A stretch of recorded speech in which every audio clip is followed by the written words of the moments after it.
Φίλοι μου, γεια σας. Η κριτική κουζίνα, συνεχίζοντας το ταξίδι της, βρίσκεται στο Καστέλι. Και με χαρά διαπιστώνουμε ότι υπάρχουν νέοι άνθρωποι οι οποίοι όχι μόνο ακολουθούν την κριτική διατροφή και την κριτική κουζίνα, αλλά μπορούν να την εξελίξουν. Δίπλα μας λοιπόν σήμερα είναι ο κύριος Παναγιώτης Δικτάκης. Παναγιώτη, καλώς σε βρήκαμε. Να είσαι καλά. Ευχαριστούμε πολύ. Να είσαι καλά που μας υποδέχτηκες. Τι θα μας μαγειρέψεις σήμερα και τι θα δείξουμε στους φίλους μας? Θα προσπαθήσουμε να κάνουμε τα καλύτερά μας με τα προϊόντα που έχουμε. Θα χρησιμοποιήσουμε τοπικά προϊόντα από την περιοχή αλλά και γενικότερα της Κρήτης. Ωραία. Και θα φτιάξουμε μία φιλοπίτα τυλιγμένη σε φύλλο κρούστας με διάφορα λαχανικά και καπνιστό χοιρινό, είτε απάκι είτε λουκάνικο. Οπότε θα μαγειρέψουμε λοιπόν σήμερα με προϊόντα της κρητικής γης. Η κρητική γη, να πούμε ότι είναι μια βιοτεχνία ζυμαρικών η οποία εδρεύει στο Καστέλι και ασχολείται με την παραγωγή κρητικών ζυμαρικών. Έτσι. Και τους ευχαριστούμε πολύ που μας πρότεινε τα προϊόντα τους και μας έθελαν τα προϊόντα τους να μαγειρέψουμε σήμερα με αυτά. Λοιπόν, θα κάνουμε λοιπόν χιλοπίτες λεπτές.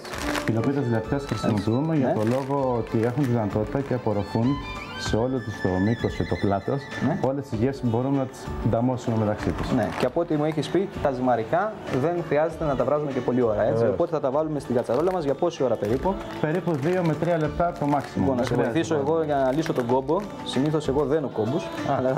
Αυτό να το λύσω. Αυτό να το λύσω. Λοιπόν, να το βάλουμε στην κατσαρόλα μας να βράσει. Για πόση ώρα περίπου τις βράσουμε? Θα βράσουμε για 2-3 λεπτά τις χιλοπίτες.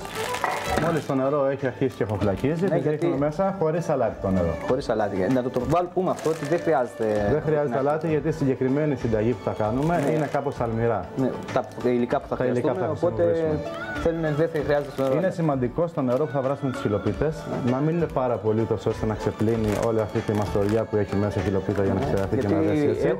Γιατί θα χάσουμε γεύσεις. Έχω ακούσει βέβαια ότι τα ζυμαρικά της κρητικής γης γίνονται ανάρπαστα, είναι πολύ νόστιμα και μπορούμε να τα βρούμε και σε όλα τα σούπερ μάρκετ της περιοχής και στην περιοχή και της Κρήτης. Και στην Αθήνα και παντού. Ωραία, λοιπόν, βάζουμε λοιπόν το νερό να βράσει και μόλις βράσει το νερό, το ρίξουμε μέσα. Τι υλικά θα χρειαστούμε λοιπόν για τη συνταγή μας? Η συνταγή αυτή έχει το όνομα χιλοπίτα παντρεμένη. Χιλοπίτα παντρεμένη. Και με τι την παντρεμένη? Για μια που κάνεις κόμπους και τέτοια πράγματα. Θα κάνω εγώ το κουμπάρο. Θα κάνεις εσύ την κουμπαριά. Ωραία. Λοιπόν, με τι θα την παντρέψουμε τη χιλοπίτα, Παναγιώτη? Έχουμε λιαστή ντομάτα, η οποία είναι αμοσκληρή ντόπια, στο αλάτι πρώτα και μετά συμπληρώνεται λίγο στο λάδι για να συντηρηθεί. Μ' αρέσει που κάθε φορά που λέμε για τα υλικά αναφέρουμε τον ντόπιο. Είναι πολύ σημαντικό να καταλάβουμε ότι η περιοχή μας, η Κρήτη, είναι ένας παράδεισος και μια αυτάρκη περιοχή σε όλα τα προϊόντα. Έτσι, ό,τι μπορούμε να χρησιμοποιήσουμε στην κρητική κουζίνα είναι αλήθεια. Μπορούμε να τα βρούμε στον τόπο μας. Έχουμε λοιπόν τη λιαστή μας ντομάτα. Θα χρησιμοποιήσουμε 6 με 7 ντοματούλες. Έχουμε τις πιπεριές, οι οποίες είναι φλωρίνες, βέβαια κόκκινες, παράγονται εδώ στην περιοχή. Είναι 2 πιπεριές κομμένες σε λωρίδες. Είναι μία μεγάλη πιπεριά ή 2 μικρές φλάσκες. Είναι καροτάκι. Φλάσκα είναι η στρογγυλή. Ναι, η στρογγυλή. Καρότο το οποίο το έχουμε κάνει και φλίδες για να ομογενοποιηθεί μαζί με τις χιλοπίτες. Θα το δείτε στη συνέχεια για ποιο λόγο. Το έχει κόψει η φλίδα με αυτό που καθαρίζουμε τις πατάτες, να υποθέσω. Ναι, αυτό που καθαρίζει τις πατάτες. Απλά. Όπως το καθαρίζουμε λοιπόν απ' έξω το καρότο για να φύγουν ίσως κάποιες ριζούλες που έχει. Ναι, το κόβουμε λίγο πιο χοντρό και βγάζουμε μετά που είναι καθαρή η επιφανειά του, το βαθαίνουμε λίγο και το γυρίζουμε. Για να μην πετάξουμε λοιπόν το υπόλοιπο που μένει, αλλά επειδή μας χρησιμοποιείται και μας δίνει μια πολύ ωραία γεύση η καρδιά του καρότου. Και ωραία εικόνα δίνει στο φαγητό. Κρατάμε και τις ροδελίτσες λοιπόν. Ωραία. Τι άλλο θα χρειαστούμε? Μετά έχουμε ντόπια κρητική γραβιέρα. Από κατσίκι και από πρόβατο είναι αυτό. Είναι εξάμηνες, 7 οριμάνσεις εκεί. Ναι, αυτό τώρα με την ορίμανση να πούμε ότι όσο πιο πολύ οριμάζει μια γραβιέρα, τόσο πιο αποκτά καλύτερη γεύση γιατί αφυδατώνεται. Οπότε η αναλογία στο αλάτι της δίνει περισσότερη γεύση. Αυτή την αφυδάτωση λοιπόν που έχει, εμείς τη λέμε αψί. Όσο πιο αψί είναι πιο. Βέβαια, τελευταία η αλήθεια είναι ότι επικρατεί μια νοοτροπία, δεν ξέρω βέβαια και από πού προέρχεται αυτή η νοοτροπία, να την καιρώνουν τη γραβιέρα απ' έξω. Για μένα αυτό είναι αρνητικό γιατί έτσι η γραβιέρα δεν οριμάζει. Δεν στεγνώνει. Για να μπορέσει να οριμάσει μια γραβιέρα πρέπει να. Παλαιότερα αντί για το κερί βάζανε το αλάτι το χοντρό τη θάλασσα στο γραμπουσιανό. Ναι, το οποίο τραβούσε την υγρασία. Το τραβούσε την υγρασία και έκανε μια τσίπα, το πούμε έτσι. Αυτό ακριβώς. Και έδινε και τη γεύση σύγχρονα. Ωραία. Λοιπόν, τη γραβιέρα μας και έχουμε το καπνιστό χοιρινό. Σήμερα θα χρησιμοποιήσουμε καπνιστό ψαρονέφρι. Είναι και αυτό ντόπιο. Απάκι δηλαδή. Απάκι, το οποίο το απάκι είναι η διαδικασία του καπνίσματος, λέγεται. Κρέας μπορεί να βάλεις ό,τι θέλεις να το κάνεις. Ναι, δεν μπορεί να είναι μόνο χοιρινό. Δεν μπορεί να είναι κάποιο άλλο κρέας. Συνήθως χοιρινό το κάνω επειδή είναι λιπαρό και αυτό το λίπος στο κάπνισμα και στο αλάτι τραβάει και μπορεί να συντηρηθεί αρκετό καιρό.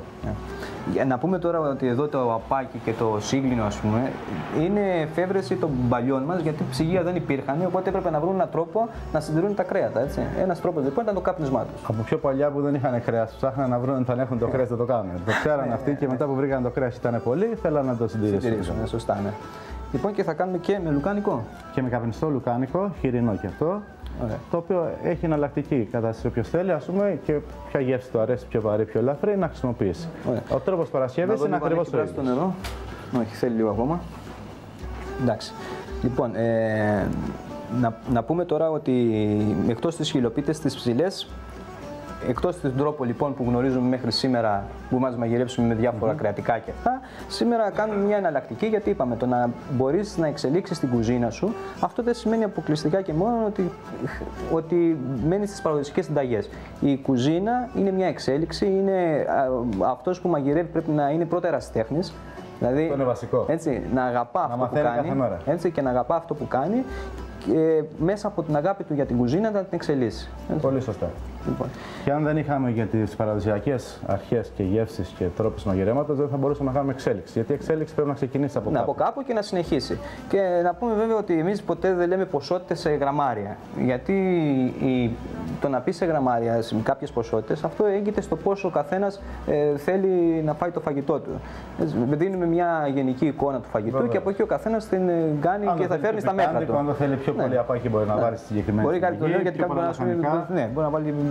Εμείς αυτή η συνταγή που θα κάνουμε σήμερα με την ερασιτεχνική μας ιδέα. Ναι, αυτό ακριβώς. Λοιπόν, πιστεύω ότι είναι ανάλογα τα υλικά και δίνει το καθένα το χαρακτήρα του. Σε σωστές ποσότητες.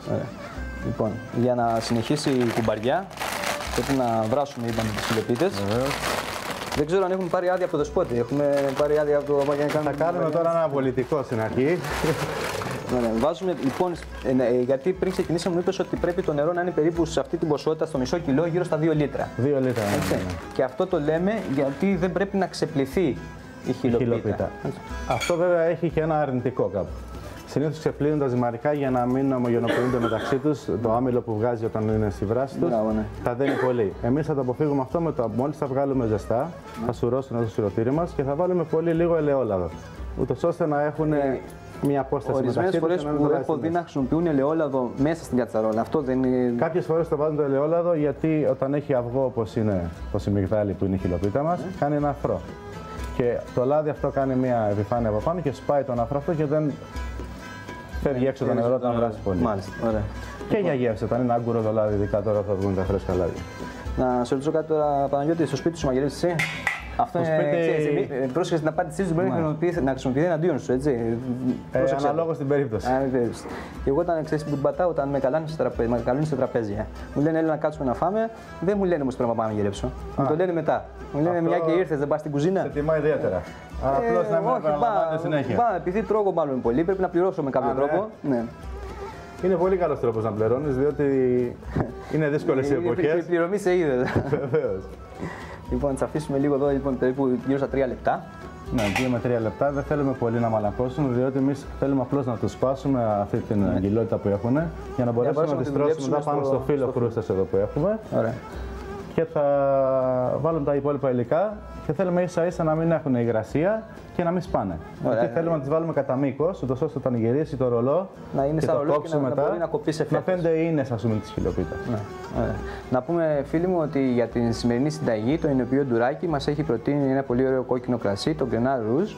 Είναι ένα κρασί που πίνεται στη θερμοκρασία 12 με 16 βαθμούς Κελσίου και να πούμε για άλλη μια φορά ότι το να έχουμε ένα καλό κρασί στο τραπέζι μας δεν είναι απαραίτητο, είναι γιορτή. Ένα καλό κρασί συνοδεύει το καθημερινό μας γεύμα. Να τους ευχαριστήσουμε για άλλη μια φορά για την πρότασή τους. Παναγιώτη, τι λες? Θεωρώ ότι είμαστε έτοιμοι. Οπότε να κάνω εγώ αυτή τη δουλειά η οποία είναι χοντροδουλειά, να την πω έτσι. Εσύ θα κάνεις τη λεπτοδουλειά μετά. Μια χαρά. Όλες οι δουλειές όταν είναι σε σωστή σειρά είναι πολύ σημαντικές. Και ειδικά στο μαγείρεμα. Βλέπετε εδώ πέρα ότι η χυλοπίτα δεν έχει χάσει ούτε την υφή της, ούτε τίποτα. Είναι ζωντανή, δεν έχει λιώσει. Έτσι ακριβώς θέλουμε. Και είναι αυτό, τη βράζουμε στην ουσία για να μπορούμε να τη δουλέψουμε στο φύλλο κρούστας, έτσι. Θα πας μια χαρά. Κοίταξε, η αλήθεια είναι. Πρέπει να μαγειρεύεις σε πολλά σπίτια μου. Η αλήθεια είναι ότι είμαι μακαρονάς, Παναγιώτη. Έχω ένα μικρό πρόβλημα με τα μακαρόνια, δεν τα χορταίνω ποτέ. Και εγώ λέω ότι γλιστράνε, γι' αυτό το κάνω, αλλά τέλος πάντων.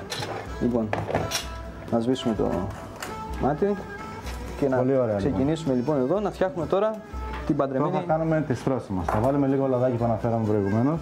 Θα το βάλουμε στο μακαρόνιο, στη χιλοπίτα. Στη χιλοπίτα, ίσα-ίσα έτσι. Να ανακατέψω και λίγο να πάει. Θέλει πολύ λίγο γιατί πρέπει να προσέχουμε τα υγρά που θα χρησιμοποιήσουμε.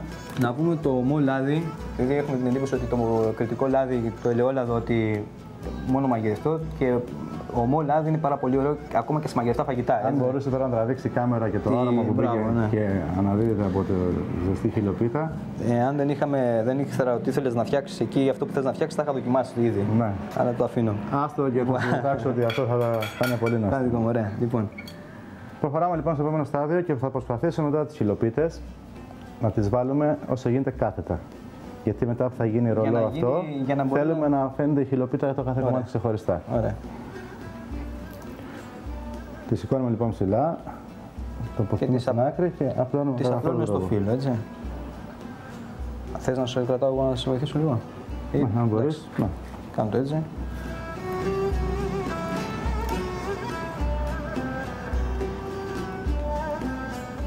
Βλέπετε ότι έχουν ψηστεί πολύ ωραία και έτσι μπορούμε να δεν σπάνε, αλλά δεν είναι κυλιωσμένες. Μπορούμε να τις απλώσουμε πολύ ωραία πάνω στο φύλλο. Αυτή η συνταγή η συγκεκριμένη βγήκε με συζήτηση. Και δοκιμή έμαθα ότι είχε με δοκιμή, γιατί ένας καλός μάγειρας θα πρέπει πρώτα να δοκιμάζει ο ίδιος αυτά που σερβίρει στους καλεσμένους του. Είχαμε και κάτι κάμεραμάν εδώ πέρα και ακουμπούσανε λίγο κάτι διακοσμητικά που έχουν βάλει, αλλά αυτό μην το αναφέρουμε. Θα διαπιστώσεις στην πορεία ότι για το συγκεκριμένο οπερατέρ που λες έχουμε μεγάλο πρόβλημα. Όλο απλώνει το χέρι του. Τρώγε καμιά που και που, αλλά δεν βάζει μυαλό. Λοιπόν, θα τις βάλουμε όλες. Θα βάλουμε ακόμα μία. Περίπου δηλαδή στο φύλλο θέλουμε γύρω στα 250 γραμμάρια. 200-250 γραμμάρια. Χιλοπίτας. Λοιπόν, το αφήσουμε εδώ. Συνεχίζει τώρα. Για να μπορέσει να δέσει η χιλοπίτα με τα υπόλοιπα υλικά θα μας βοηθήσει πολύ το τυράκι. Αρχικά λοιπόν στρώνουμε τυράκι. Επειδή θα βάλουμε λοιπόν πάνω με τα λαχανικά, για να μπορέσει το τυρί λόγω του λίπους που έχει και της υφής που έχει να κρατήσει τα λαχανικά μέσα, είναι σαν προστατευτικό μεταξύ της χιλοπίτας και των λαχανικών που θα χρησιμοποιήσουμε. Είναι αρκετό τόσο, διότι θα να πούμε βέβαια πάλι ότι χρησιμοποιούμε γραβιέρα. Έχουμε τόσο πολύ ωραία τυριά στην Κρήτη που